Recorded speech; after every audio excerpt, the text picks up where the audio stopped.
आज चाहिँ चट्ट लाएर कोदो र फापरको पिठो मिसाएर म रोटी बनाएर खानेवाला छु।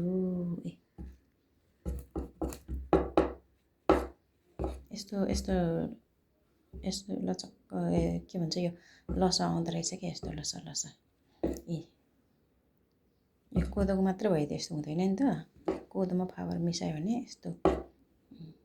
अनि यसको सेलरोटी पोल्नलाई पनि एकदम सजिलो हुन्छ फापर मिसायो भने त। फापर मिसाएर अनि सेलरोटी पोल्दाखेरि पनि एकदम यस्तो लचक्क आउँछ, लसा आउँछ।